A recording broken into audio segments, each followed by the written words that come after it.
Selamat pagi Ibu semua, Bapak-bapak. Pertama-tama juga kita bersyukur kehadirat Allah Subhanahu wa Ta'ala yang mana pada hari ini kita masih diberikan kesehatan sehingga kita bisa mengikuti kegiatan pada hari ini. Marilah kita senantiasa juga mengucap syukur dengan mengucapkan alhamdulillahirobbilalamin. Kemudian juga kita sering-sering berselawat kepada junjungan kita Nabi besar Muhammad SAW dengan mengucapkan Allahumma sholli ala sayyidina Muhammad wa ala ali sayyidina Muhammad.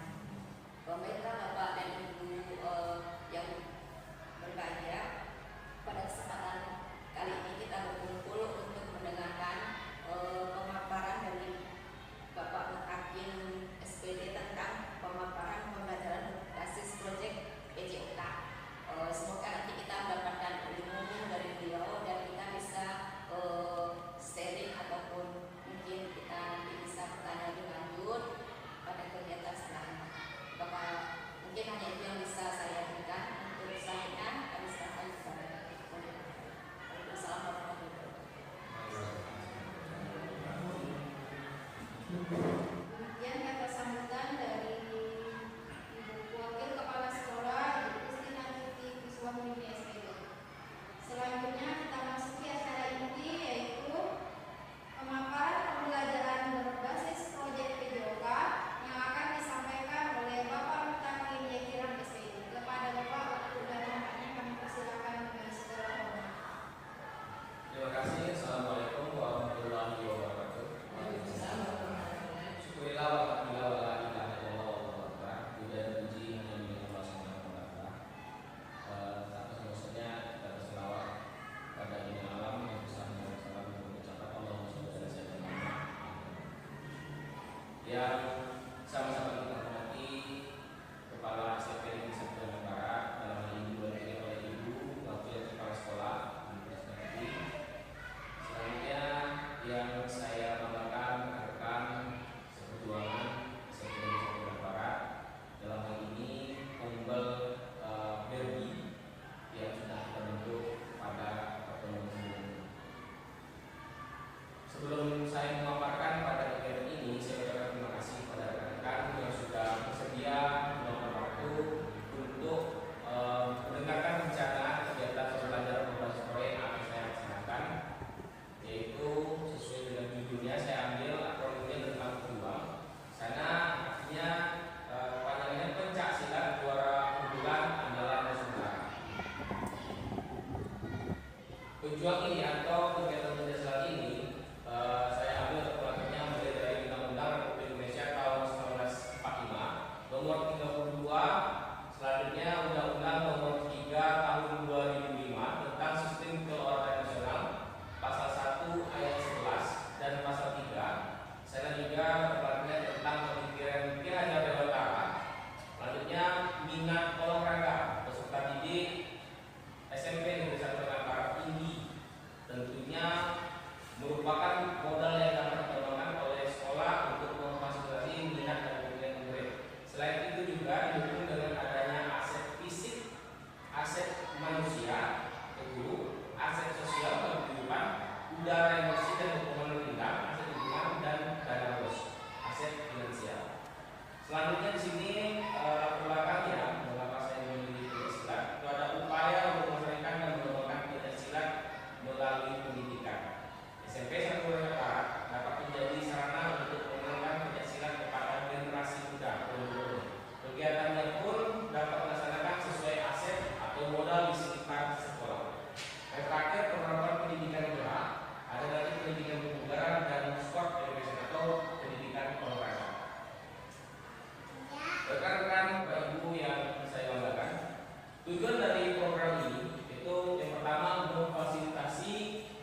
Jadi berbagai bentuk kita identifikasikan.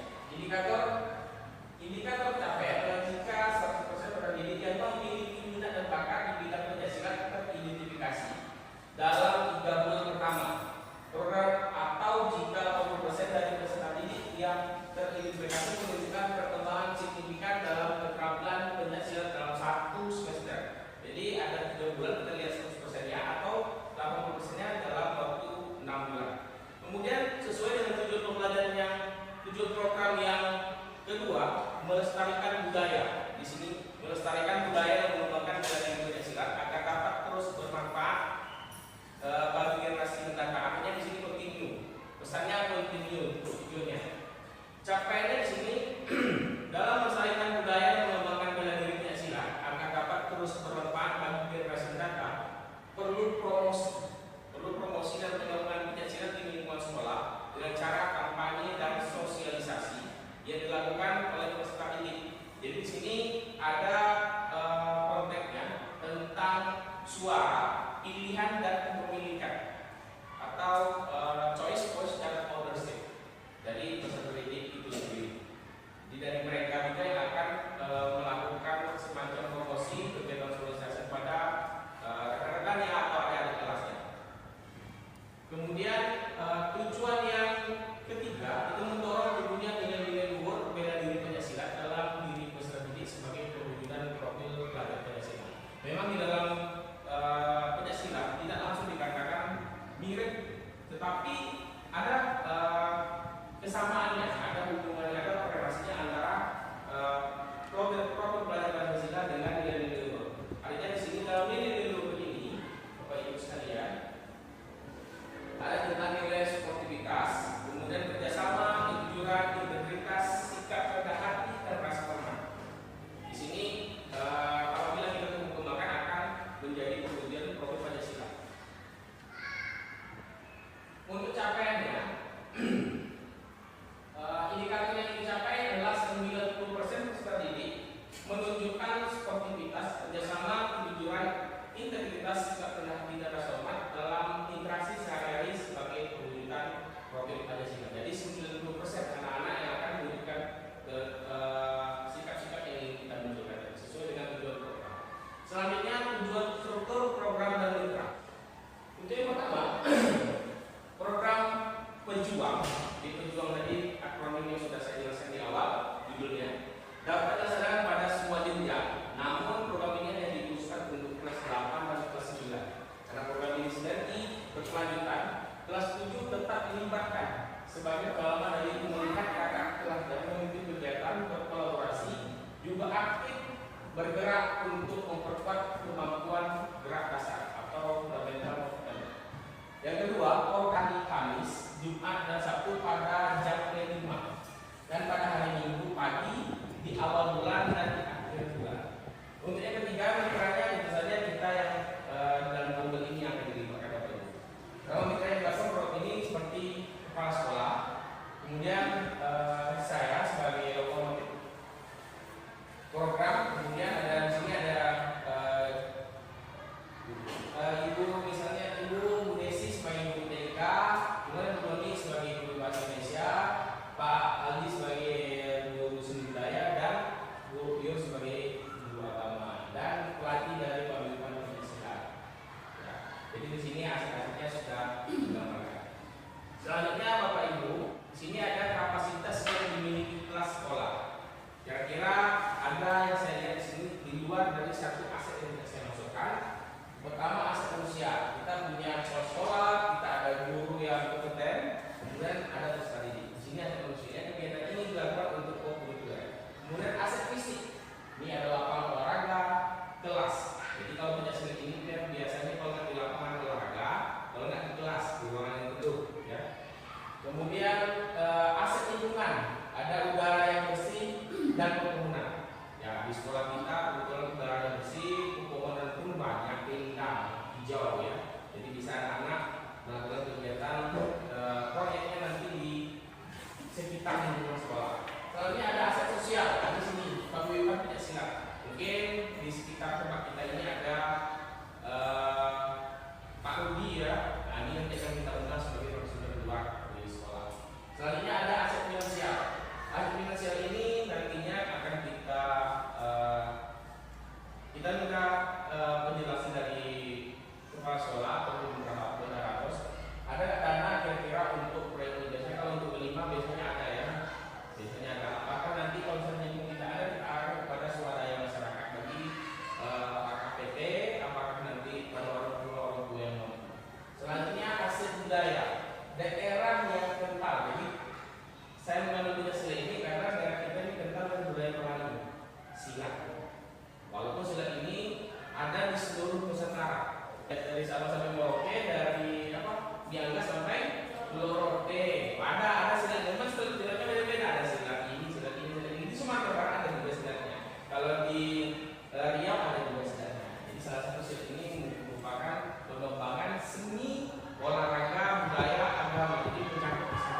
dalam menempatkan musik. Menempatkan musik. Sengaja langsung saja musik, tidak pakai gamelan, tidak pakai gong. Saya takut nanti hal-hal krusial tujuan itu terjadi. Bisa jadi karena sebenarnya ini digunakan seperti jangan kepang, juga kepang dan lain. Saya tidak masuk ke sana, hanya musik. Kalau untuk guru agama seperti Bu Yu mungkin nanti akan mengarahkan apa saja sifat yang terpuji yang perlu diterapkan. Kemudian dari guru bahasa Indonesia, Bu Desi, nah mungkin nanti saya minta untuk bisa membuat portofolio. Sengaja bukan portofolio digital. Kalau portofolio digital, tentunya nanti tidak ada peran kita di sini. Salah satunya biasanya kita nanti guru bahasa Indonesia untuk membuat membantu siswa menyusun laporan portofolio. Kemudian rencana evaluasi. Evaluasi ini sudah dilakukan untuk melihat sejauh mana pencapaian program, apa yang sudah baik dan apa yang perlu ditingkatkan. Evaluasi berkala setiap 3 bulan untuk keterampilan teknis dan nilai-nilai luhur. Evaluasi tahunan untuk partisipasi, kepuasan dan prestasi. Kegiatan evaluasi ini mencakup indikator dalam capaian. Jadi indikator sudah disampaikan pada capaian tadi di poin setelah tujuan program. Metode evaluasi ini saya sebutkan tadi bisa melalui dengan wawancara, angket, kuesioner, observasi, ataupun langsung tes keterampilannya. Dan terakhir tim terdiri dari koordinator program, saya mengarahkan karena di bidang PJOK, kemudian pelatih pembina Pancasila dan guru-guru yang dilibatkan dalam KBS kita ini, ya, untuk memberikan. Jadi nanti Bapak Ibu setelah dilakukan evaluasinya bagaimana, apa saja yang perlu ditingkatkan, apa saja yang perlu ditambahkan dalam kegiatan selanjutnya. Kemudian kemungkinan tantangan.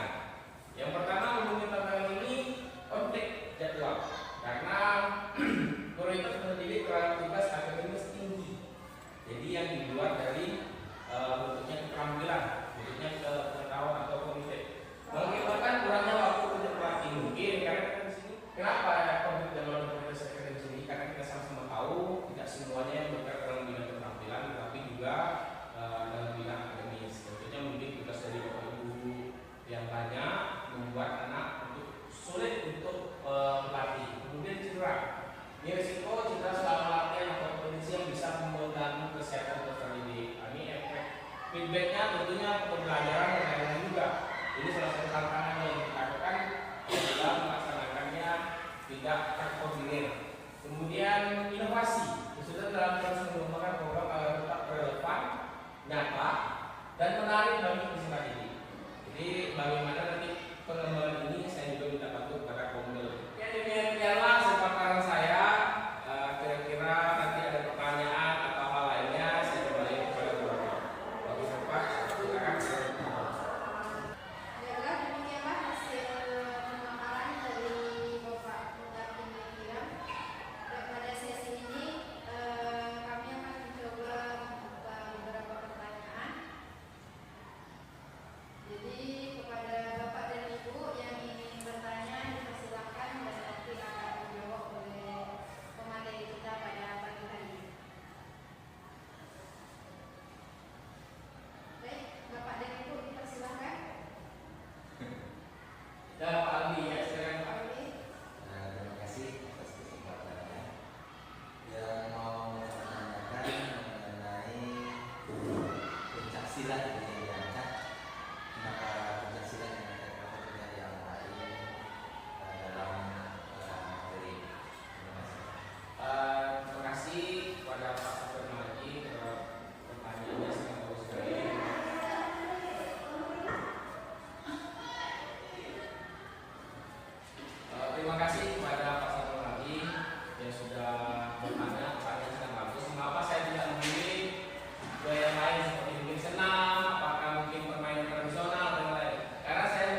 tetapi mereka mempunyai nilai-nilai luhur yang ada dalam Pancasila gitu kali. Kemudian kita bisa menampilkan mungkin apakah saat pesta pernikahan ataupun nanti pas kelulusan, pas pilihan itu kan banyak yang bisa kita tampilkan. Ya, itu mungkin jawaban selain dari latar belakang yang sudah saya paparkan.